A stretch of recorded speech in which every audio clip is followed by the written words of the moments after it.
Hello and welcome to Mr. Randy's Wine and Spirits. I'm Mr. Randy, and today we're doing another final pour episode. If you're new to the channel, hello, welcome, come on in. All my returning viewers, you know how we do, so let's do it to it, shall we? So today's final pour episode is going to be of the El Tesoro de Don Felipe. It is Altena Distillery, made in 1937, or maybe that's the distillery started in 1937. This is a Reposado tequila, naturally fermented. I think we went over a lot of this stuff. Agave from the highlands, made in Jalisco, Mexico. Fully matured agave, which is like 6 to 8 years. It is a 40%, and they use oven cooked agave. Well, they naturally cook it with hornes. And again, just in case you missed it, this cork on the top, it's a Tahona stone, which is mostly, sometimes it could be made out of organic lava. Cork pop. Ooh. Now that's definitely a piece to keep right there. Make me some, make me some tequila. Get that out of the way. All right, let's get serious. Headstand? Absolutely. Yep. I don't think so. Ta-da. So I do a 3-part series to my review system. Part 1, off the rip, get it home, crack it open, have my first pour, share my first impressions with you because that's what we do. Part 2, full review time. We drink it out halfway, put the cool cork back in it, put it on the shelf, let it sit for a week and a half, let it open up, let it off gas, you know, do its thing. I'm going to do my thing while it's doing that. Go online, try and find out as much as I can. Most of the time, bring back next to nothing. But we're going to talk about it. I'll score it, and we'll continue to drink it as we have done, because here we are at part 3, final pour episode, thusly named. We're having the final pour in the glass compared to the first pour, off the rip, and everything in between. I think she's done. Yep. El Tesoro was like just under $52. I'm sorry, reset. I paid just a little bit under $53 out the door for this Reposado tequila, 40%. Very, very beautiful tequila. It kind of has a little bit of a redemption arc if you guys follow stories and whatnot. The redemption arc is being not necessarily from these people, but in tequila, as far as it goes for higher priced bottles. Again, I don't like the idea of having to pay so much for something that you can get so much more options for at nearly half the price, a quarter of the price sometimes. Plenty of spectacular bottles of tequila out there for between $30 and $40 out the door. I don't really think you have to pay more than that, but I'm doing my thing on this channel. We're going down these trails, and this is the tequila trail. And so yeah, in bourbon, that's we won't talk about bourbon on the tequila episode. It's a mix. We're gonna move on the nose. Oh, it's still got that baked, rich, organic, fibrous tequila smell from that agave. It's got that rich, slow smoked, baked, agave, like very fibrous, very vegetal.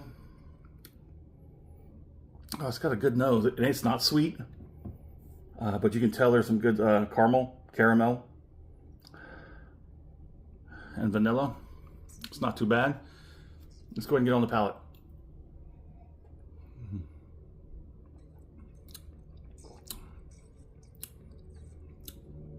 That's pretty good, even on the final pour.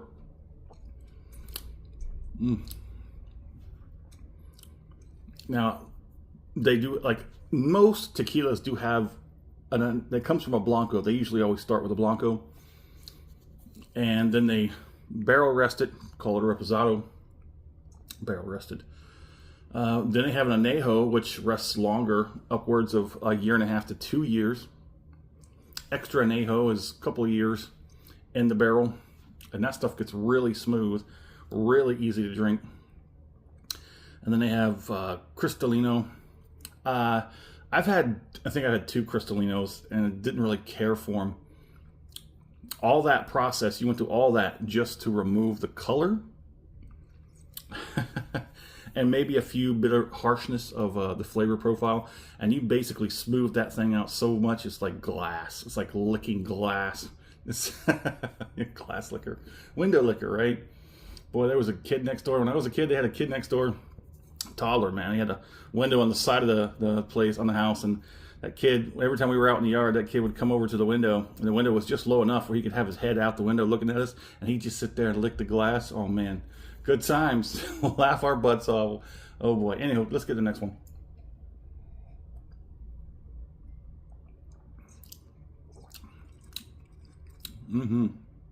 Slight bit of oiliness. Very smooth, like silk. Oh, that is. It still retains a little bit of roughness, so it doesn't go exactly as smooth as glass. There's a little bit of roughness. It hits you the bitter part back on the back of the tongue. As far as the back end goes, I'm barely seeing a 1 with some warmth on the back end. I'm getting mostly tongue in cheek. Tongue in cheek. Not bad. I do still get some spice, some peppery spice, caramel, a little bit of vanilla, some oakiness, good. Still rich in agave. Still got that sweet, smooth, mellow agave. Warmth in the back is turning up, but yeah, I don't know. Might be one of those late starters, but let's go ahead and, I'm sorry, I didn't show you. We're skipping parts here. Got to show you in the glass, viscosity. Still got good viscosity. This is a very, if you really cling to all the buzzwords, and it's not just buzzwords, it's facts in a glass, right? So it is organic. It is the way that they do it, all natural.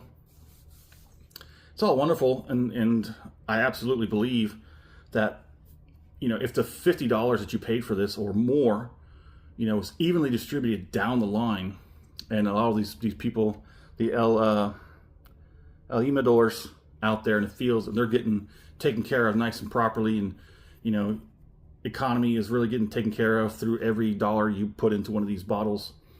I'm absolutely fine with it. No problem paying $50, but you just got to make sure it's worth it. Anywho, if you like the video, go ahead and hit that thumbs up button. If you haven't subscribed to the channel as of yet, go and do so while you're there. That way all these videos will come to you as soon as I release them. Let's go ahead and get this finished.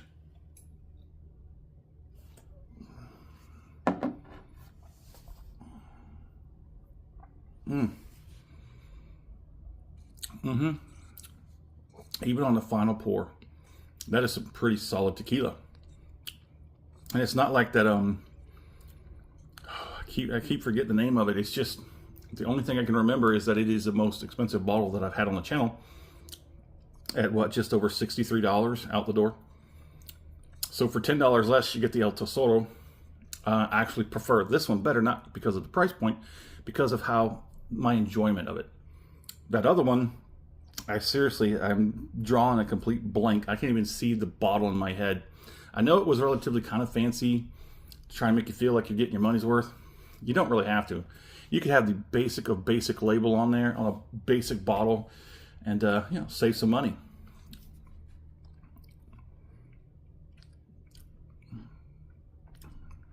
So the heat on the back end has finally reached a 3. Like I said, it was a late starter, but it picked up some good momentum. Whew.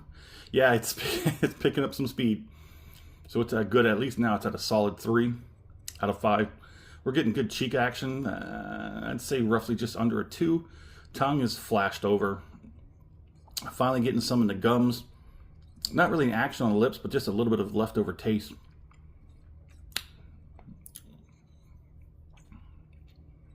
I know I didn't finish a thought there, but that one bottle, that's the only thing that's going to stick in my head, is that I'm just kind of regretful that I had to pay $60-something for that experience.